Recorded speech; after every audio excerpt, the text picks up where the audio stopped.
In this video, I'm going to talk about one of the most powerful tools I've ever been able to use, how I developed it, and what happened for me to start developing it. Because this one's a game changer.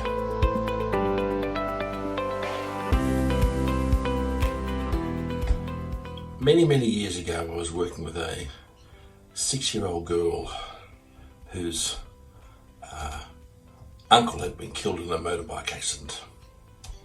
I was a school psychologist at the time, and I was visiting the school, and they asked me to see her.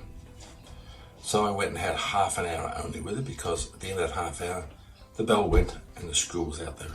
I had to let her go.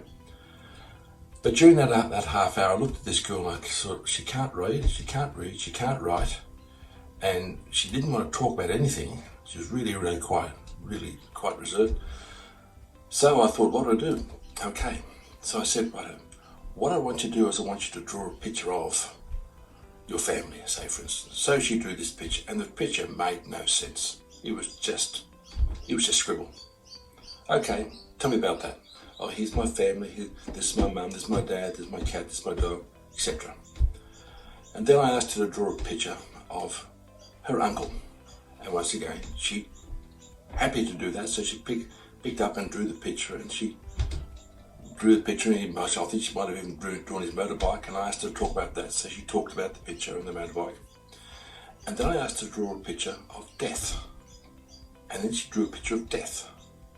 And I looked at it, it was just black scribble, it was nothing. But I asked her to talk about it, and she talked all about it. The bell went, off she goes. I wondered, I thought, well, I don't know what I've done there. It was another 3 weeks before I could get back to that school, because, you know, when you're working for the education system, you get caught in meetings and all these things. So, yeah, it was 3 more weeks before I could get back there. And I was really feeling bad because I hadn't got back to follow up. So I rang up the parent, the mother, and I was about to apologise for not getting back and saying, I'll see your daughter again today. And before I could do, she said, oh, Robert Hillier, I want to thank you. Whoa.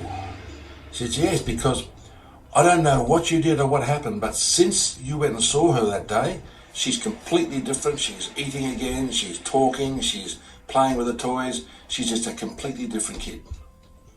And I just said, oh, thank you very much. I was going to come out there today. She said, oh, well, we're not around anyway, so don't worry about it. Fine.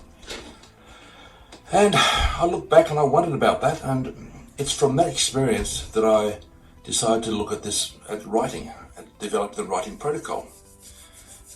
Because I'm pretty sure that if you write, when people write whatever is on their mind, like that little girl did, even if a scribble, even if whatever, and then talk about it, they actually go into state of self-healing, and people can actually heal themselves. So in this writing, what I'm asking you to do, I'm asking you to write what you're feeling. I want you to set a 10-minute timer. Get your clock out, set your clock for 10 minutes, and for 10 minutes, hit start writing, and write whatever is coming into your mind, and be honouring of yourself. Don't try and BS this one. Don't try and fake it. Just write whatever's there. This won't be like school. Proper spelling doesn't matter. Good grammar doesn't matter. Finishing sentences doesn't matter. Neat writing doesn't matter. What I'm looking at, even the content, doesn't matter.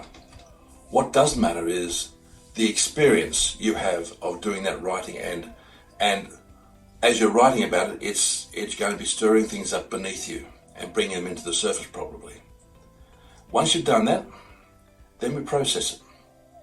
And when we process it, that's a whole nother story, which I'll tell you about over the phone after you've done your first one.